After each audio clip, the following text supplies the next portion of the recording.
Good evening, dear students. നമ്മുടെ 2022 മാർച്ചിൽ നടക്കാൻ പോകുന്ന +2 എക്കണോമിക്സ് പരീക്ഷയുടെ ഫോക്കസ് ഏരിയ പബ്ലിഷ് ചെയ്തിട്ടുണ്ട്. അപ്പോൾ ആ ഫോക്കസ് ഏരിയ ഏതാണെന്നാണ് നമ്മൾ നോക്കാൻ പോകുന്നത്, ഏതൊക്കെ ഭാഗങ്ങളാണ്. അപ്പം നേരത്തെ ഞാൻ മാക്രോ എക്കണോമിക്സിന്റെ ഫോക്കസ് ഏരിയ ഐഡന്റിഫൈ ചെയ്തിട്ടുണ്ടായിരുന്നു NCERT ബുക്ക് വെച്ചിട്ട്. ഇനി നമ്മൾ മൈക്രോ എക്കണോമിക്സിന്റെ ഫോക്കസ് ഏരിയ ഐഡന്റിഫൈ ചെയ്യാണ്. അപ്പൊ chapter 1 micro economics chapter 1 introduction എന്നുള്ളതിൽ നമുക്ക് ഫോക്കസ് ഏരിയ തന്നിരിക്കുന്നത് 1.1 A simple economy, 1.2 central problems of N economy, 1.3 organisation of economic activities, 1.3.1 the centrally planned economy, 1.3.2 the market economy, 1.5 microeconomics and macroeconomics. ഇതാണ് chapter 1-ലുള്ളത്. അപ്പോൾ ഇതാണ് നമ്മുടെ text ബുക്കിൽ ഞാൻ അടയാളപ്പെടുത്തി വെച്ചിട്ടുണ്ട്. NCERT ടെക്സ്റ്റ് ബുക്കാണ് 1.1 എ സിമ്പിൾ ഇക്കോണമി. അത് ഒരു ഇൻട്രൊഡക്ഷൻ പോലെ ഉള്ള ഭാഗമാണ് സിമ്പിൾ ഇക്കോണമി എന്നുള്ളത്. ഒരു ഇക്കോണമിയിൽ എന്തൊക്കെ ആക്ടിവിറ്റീസ് ആണ് നടക്കുക എന്നൊക്കെ പറഞ്ഞിട്ടുള്ള ഒരു പോർഷൻ ആണത്. അത് കഴിഞ്ഞിട്ട് 1.2 central problems of N economy, എപ്പോഴും ക്വസ്റ്റ്യൻ വരാറുള്ള ഒരു ക്വസ്റ്റ്യൻ ആണിത്. അപ്പൊ അത് എളുപ്പമാണ്, വളരെ സിമ്പിൾ ആയിട്ടുള്ള, ആൻഡ് നിങ്ങളൊക്കെ ഓൾറെഡി പഠിച്ചിട്ടുണ്ടാവും. ഇതൊക്കെയാണ് 3 central problems. What is produced and in what quantities, how are these goods produced, four whom are these goods produced എന്നുള്ളത്. അതൊന്നും ഇപ്പൊ പറയാൻ നിന്നാൽ പറ്റില്ല. അതിന്റെ അടിയിൽ തന്നെ ഒരു ബോക്സിലായിട്ട് പ്രൊഡക്ഷൻ പോസിബിലിറ്റി ഫ്രണ്ടിയറും വരുന്നുണ്ട്. അപ്പൊ പ്രൊഡക്ഷൻ പോസിബിലിറ്റി ഫ്രണ്ടിയറും ഒന്ന് നോക്കി പോകുന്നത് നല്ലതാണ്. അടുത്തത് 1.3 organisation of economic activities focus ഏരിയയിലുള്ളതാണ്. അതുപോലെ തന്നെ അതിൽ 1.3.1 ദ സെൻട്രലി പ്ലാൻഡ് ഇക്കോണമി, അത് ഫോക്കസ് ഏരിയയിലുള്ളതാണ്. 1.3.1 centrally planned economy. 1.3.2 the market economy, അതും ഫോക്കസ് ഏരിയയിൽ ഉൾപ്പെടുന്നതാണ്. Okay, market economy, centrally planned economy. പിന്നെ ഇതില്ല, പോസിറ്റീവ് ആൻഡ് നോർമാറ്റീവ് എക്കണോമിക്സ് ഇല്ല. പിന്നെ ഉള്ളത് 1.5 മൈക്രോ ആൻഡ് മാക്രോ എക്കണോമിക്സ്. ഇത്രയാണ് നമ്മുടെ ഫസ്റ്റ് ചാപ്റ്ററിലുള്ള നമ്മുടെ ഫോക്കസ് ഏരിയ ഭാഗങ്ങൾ. ഓക്കെ, ഇനി നമുക്ക് സെക്കൻഡ് ചാപ്റ്റർ നോക്കാം. Second chapter theory of consumer behaviour ആണ്. അതിൽ കുറച്ചധികം ഭാഗങ്ങൾ ഓൾറെഡി നമുക്ക് എടുത്ത് കഴിഞ്ഞിട്ടുണ്ടാവും എല്ലാ സ്കൂളുകളിലും. അപ്പം അത് കഴിഞ്ഞ കൊല്ലത്തെ പോലെ തന്നെയാണ് ഫോക്കസ് ഏരിയ ഉള്ളത്. അപ്പൊ അത് കൺസ്യൂമർ ബിഹേവിയർ, ഇൻട്രൊഡക്ഷൻ ഒക്കെ ഒന്ന് വായിച്ചു നോക്കണം എന്തൊക്കെയാണെന്നുള്ളത്. 2.1 യൂട്ടിലിറ്റി നമുക്ക് ഫോക്കസ് ഏരിയയിൽ ഉൾപ്പെടുത്തിയിട്ടുള്ളതാണ് 2.1. പിന്നെ 2.1.1 കാർഡിനൽ യൂട്ടിലിറ്റി അനാലിസിസ്, അത് നമ്മുടെ ഫോക്കസ് ഏരിയയിൽ ഉള്ളതാണ്. അതിൽ ടോട്ടൽ യൂട്ടിലിറ്റി, മാർജിനൽ യൂട്ടിലിറ്റി എങ്ങനെയാ അതൊക്കെ കണ്ടുപിടിക്കുക എന്നുള്ളതും ആ കോളം വരച്ചിട്ട് അത് കണ്ടുപിടിക്കാനുള്ളതൊക്കെ നോക്കേണ്ടതായിരിക്കും. Law of diminishing marginal utility, അതൊക്കെ അതിൽ വരുന്നതാണ്. അടുത്തത് 2.1.2 ഓർഡിനൽ യൂട്ടിലിറ്റി അനാലിസിസ്, അതും നമ്മൾക്ക് അതിലാണ് ഇൻഡിഫറൻസ് കർവ് ഒക്കെ വരുന്നത്. അതൊക്കെ നമ്മുടെ ക്ലാസ്സിൽ എടുത്ത് കഴിഞ്ഞ ഭാഗങ്ങളായിരിക്കാം. ഇതൊക്കെ ഇൻഡിഫറൻസ് കർവും ഇതൊക്കെ ഇതിലേക്ക് ഷേപ്പ് ഓഫ് ഇൻഡിഫറൻസ് കർവ് ഒക്കെ ഈ ഭാഗത്ത് വരുന്നതാണ്. ഇതൊക്കെ ഇൻഡിഫറൻസ് മാപ്പും എല്ലാം അതിൽ വരുന്നതാണ്. അപ്പം ഇനി അടുത്തത് ഇതൊക്കെ ഫീച്ചേഴ്സ് ഓഫ് ഇൻഡിഫറൻസ് കർവും അതിൽ വരുന്നതാണ്. ഓക്കെ, അടുത്ത ടോപ്പിക് എന്ന് പറഞ്ഞാൽ ദ കൺസ്യൂമേഴ്സ് ബഡ്ജറ്റ് 2.2. അതിൽ തന്നെ 2.2.1 budget set and budget line ഉണ്ട്. പിന്നെ അടുത്തത് വരുന്ന അതിൽ budget set and budget line നമ്മൾക്ക് വരുന്നതാണ്.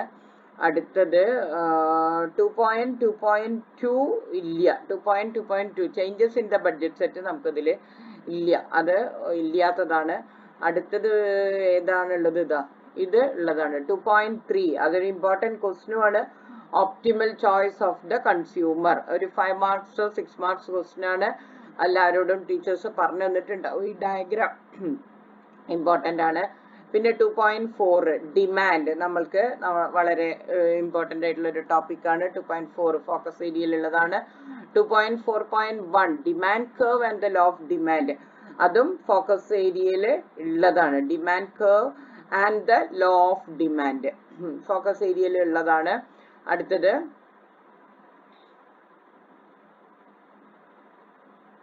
ഇതില്ല, 2.4.2 ഫോക്കസ് ഏരിയയിൽ ഉൾപ്പെടുത്തിയിട്ടില്ല.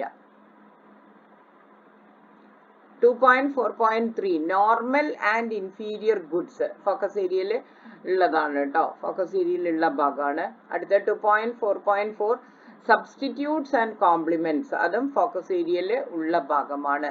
2.4.5 shifts in the demand curve, അതും ഉള്ളതാണ്. ഇത് പിന്നെ കഴിഞ്ഞ പ്രാവശ്യം ഉണ്ടായിരുന്നില്ല, ഈ പ്രാവശ്യം അത് ഇൻക്ലൂഡ് ചെയ്തിട്ടുണ്ട്, shifts in the demand curve എന്നുള്ള ഭാഗം.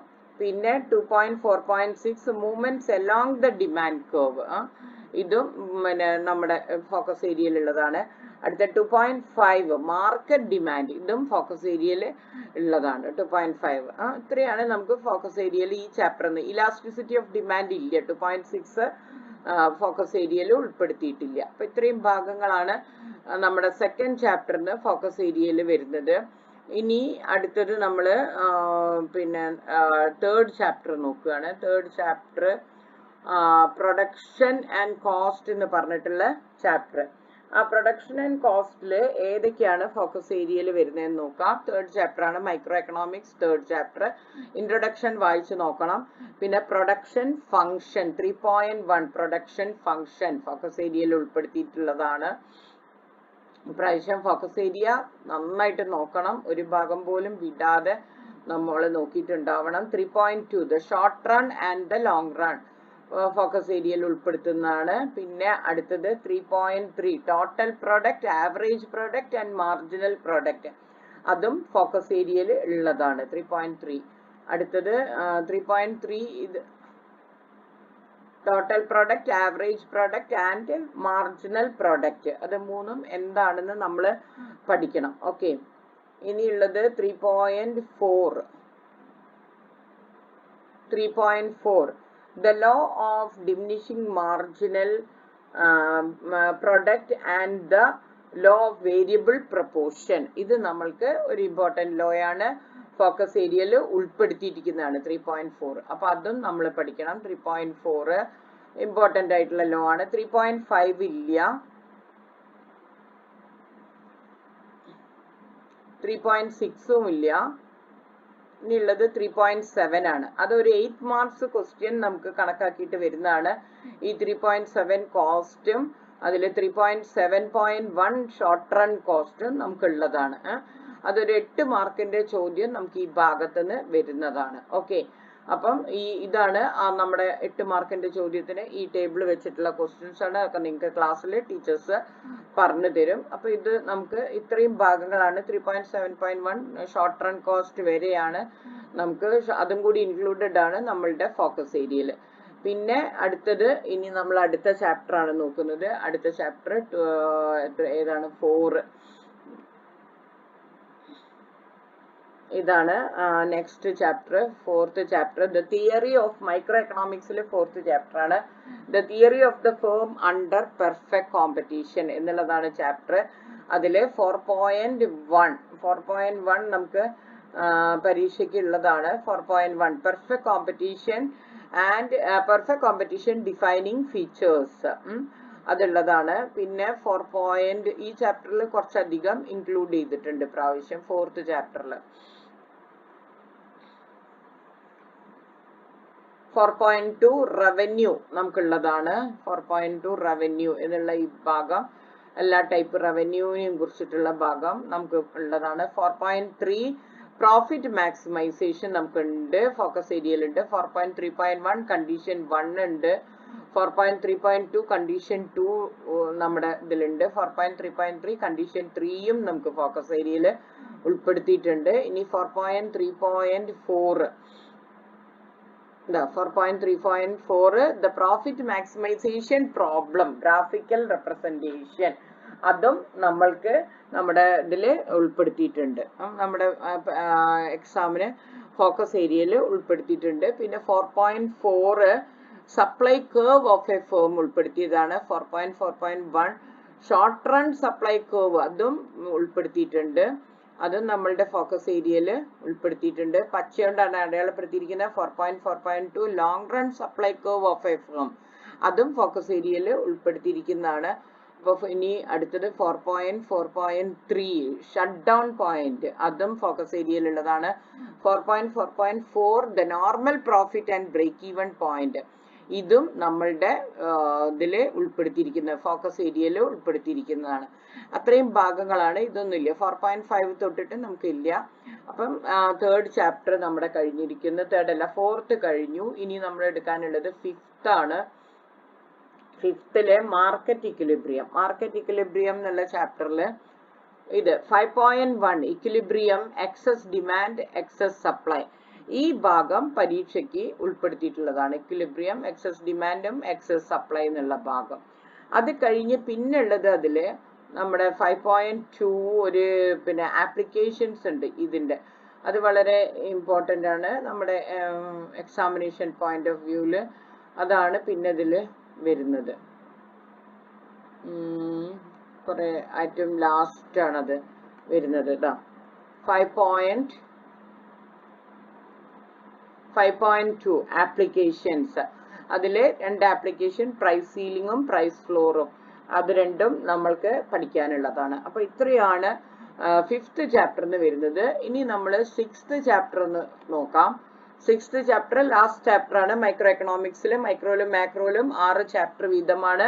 അപ്പൊ മൈക്രോ എക്കണോമിക്സിൽ ലാസ്റ്റ് ചാപ്റ്റർ ആണ് നോൺ കോമ്പറ്റീറ്റീവ് മാർക്കറ്റ്സ്.